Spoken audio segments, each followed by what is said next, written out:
جمعے والے دن سورہ کہف مکمل پڑھنا سنت ہے یا پہلی 10 آیات؟ دیکھیں حدیث میں دونوں کی فضیلت ہے، پہلی 10 آیات کی بھی اور سورہ کہف کی بھی، تو یہ ایک پیکج ہوتا ہے، آپ سمجھ لیں کہ اصل تو یہ ہے کہ پوری سورہ کہف پڑھے، پوری نہیں پڑھ سکتے تو چلے ایک اللہ نے ایک اور پیکج ہمیں دیا ہے کہ پہلی 10 آیتیں پڑھ لیں۔ اس کی مثال ایسے ہے جیسے حدیث میں جو تسبیح کا حکم ہے 33 دفعہ سبحان اللہ، 33 دفعہ الحمدللہ، 34 دفعہ اللہ اکبر، یہ ہر نماز کے بعد ہے، لیکن حدیث میں 10 دفعہ بھی ہے کہ 10 دفعہ سبحان اللہ، 10 دفعہ الحمدللہ، 10 دفعہ اللہ اکبر، تو یہ ان لوگوں کے لیے پیکج ہے کہ بھائی جو 33 دفعہ نہیں پڑھ پا رہے تو چلو 10 دفعہ پڑھ لو۔ تو اس طرح اصل فضیلت تو یہی ہے کہ 33 دفعہ سبحان اللہ پڑھا جائے، 33 دفعہ الحمدللہ، 34 دفعہ اللہ اکبر، یہ نہیں ہو سکتی تو some thing is better than nothing,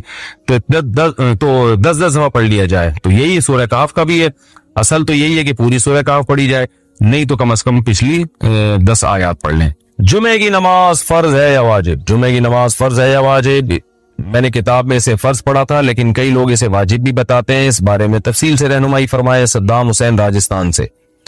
دیکھیے جمعے کی نماز فرض ہے کیونکہ دلیل قطعی سے ثابت ہے، سورہ جمعہ میں قرآن مجید میں اللہ تعالیٰ کے ارشاد ہے اذا نودی للصلاۃ من یوم الجمعۃ فاسعوا الی ذکر اللہ، جب جمعے کے دن اللہ کی یاد کے لیے بلایا جائے تو اللہ کی یاد کی طرف دوڑو۔ تو یہ جو قرآن سے مضبوط دلیل ہے قطعی، تو جو قطعی دلیل سے جس چیز کا وجوب ثابت ہوتا ہے اس کو اصطلاح میں فرض کہا جاتا ہے، تو فرض ہے۔ رہا یہ مسئلہ کہ بعض فقہاء نے واجب لکھا ہے، تو وہ اس لیے کہ یہ فرض اور واجب تو اصطلاحات ہیں، واجب کہتے ہیں جو دلیل ظنی سے ثابت ہو، قطعی سے نہ ہو، یعنی یقینی بہت زیادہ یقینی دلیل نہ ہو، اور فرض کہتے ہیں جو ایسی پکی ڈھکی دلیل سے ثابت ہو جس کا انکار ممکن نہ ہو۔ تو لیکن یہ ایک دوسرے کے معنی میں بھی استعمال ہوتے ہیں، بعض دفعہ فرض کو واجب کہہ دیا جاتا ہے، بعض دفعہ واجب کو فرض کہہ دیا جاتا ہے، تو بعض فقہاء نے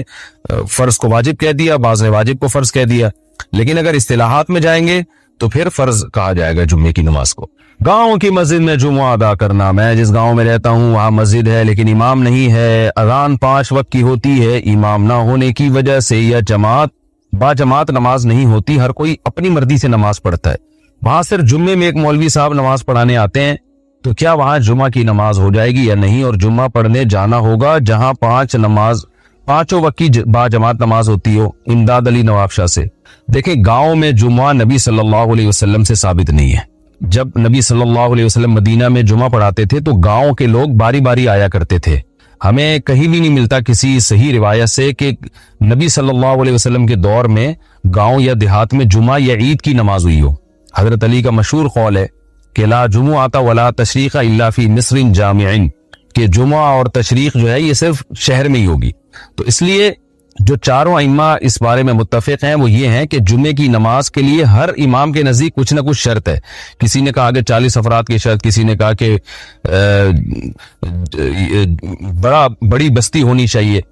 تو جو ہمارے نزدیک راجح قول ہے، جو قرآن و سنت سے ثابت شدہ قول ہے، یعنی نبی صلی اللہ علیہ وسلم کے دور میں کہیں بھی ہمیں یہ ملتا نہیں ہے کہ جمعے میں جو بالکل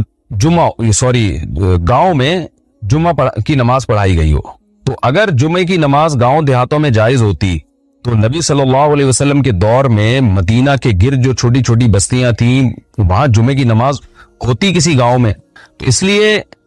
شہر ہو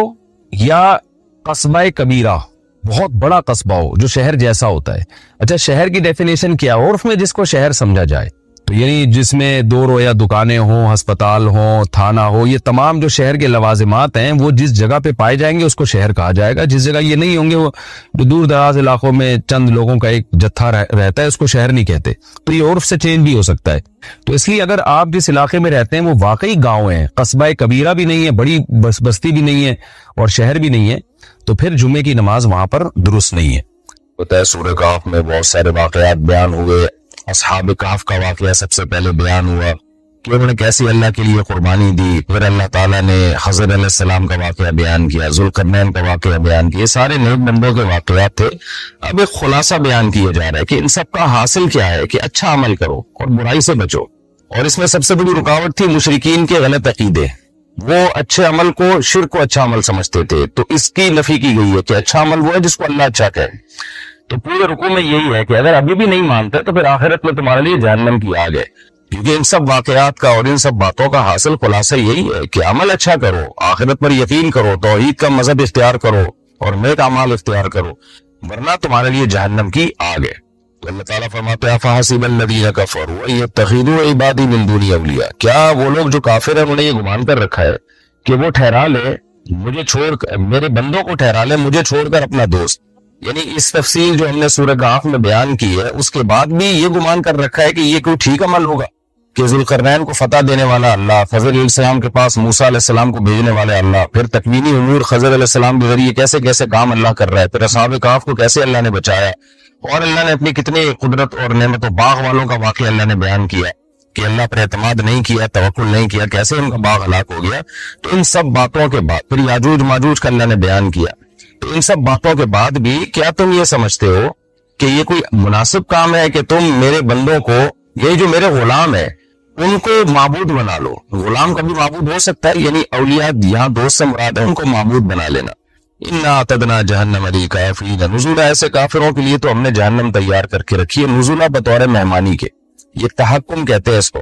یعنی اس کو مہمانی تو نہیں ہے حقیقت میں، لیکن جب آپ کسی کو بڑی شدید وعید سناتے ہیں تو آپ یہی کہتے ہیں کہ تو آ، میں تیرا اکرام کروں گا زہر کے ذریعے. تو وہاں اکرام کا لفظ مجازن استعمال کیا جاتا ہے، اور اس کو